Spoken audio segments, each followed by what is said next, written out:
Capricorn, welcome to August.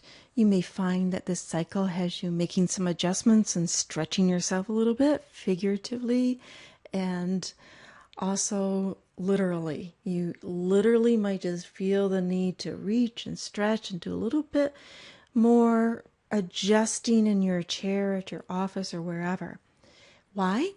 Because the Leo energy is in an angle of adjustment to Capricorn.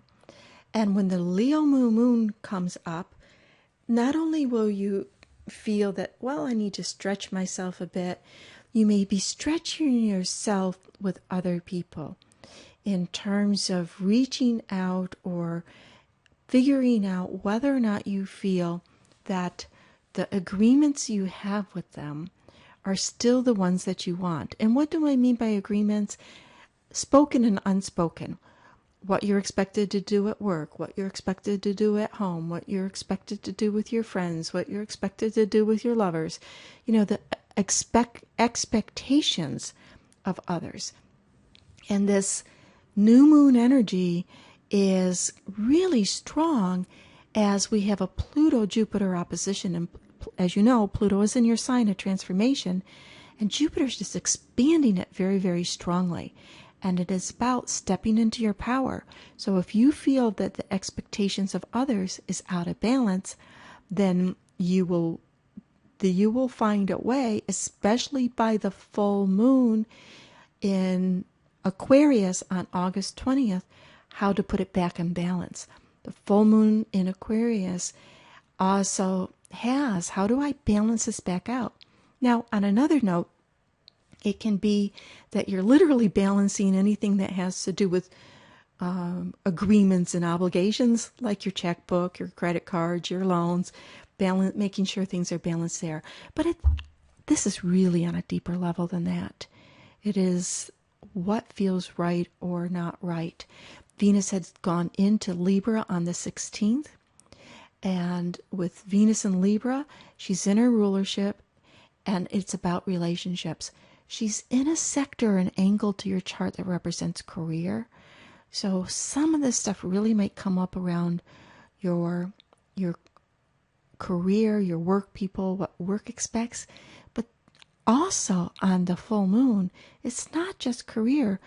What's happening, we have a Uranus square Jupiter, and the Uranian energy in Aries is in a sector of your world about home and family. So you may feel a little bit pulled between what work wants from you, what your family wants from you, and even if you don't live with your family or anything like that, or you're in a different city, it could be buried thoughts about what your family expects from you or what your family thinks you should do. Things like that can come up too. But ultimately it's being in your own, empowering yourself here. And when the sun goes into Virgo on the 22nd, as an earth sign, you're an earth sign, freedom. There's more freedom for you. You can start to feel more space and more room to breathe.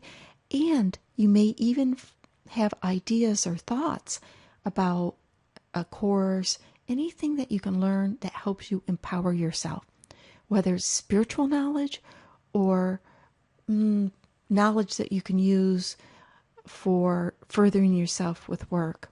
Mercury goes into Virgo the next day, and that can be a time where you reach out to a course that you saw offered or communicate back forth or get more information, or even just look for information on that. The last day of August, on the 31st, it's on a Saturday. This vibe, this energy you'll feel throughout the weekend. And what it is about relationships again, and balance and fairness in relationships.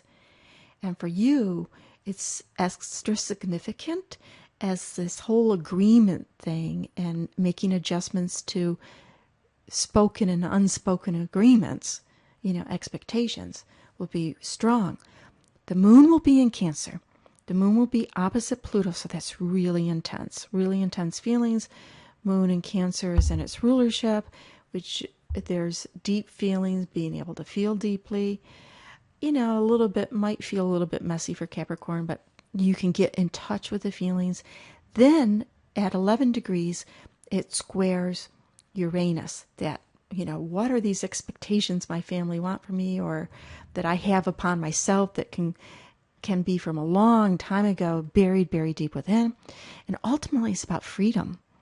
Uranus in Aries, let me live my own life my way. And then it comes up to Jupiter, expanding all this emotional realm. And then the moon gets up to 17, squaring Venus in Libra, which is relationship. Venus in Libra wants fairness in relationships, wants balance in relationships. So the weekend thoughts and ideas can come up about, are my relationships fair and balanced? And is there an equality and a good balance between the give and take between me and other people?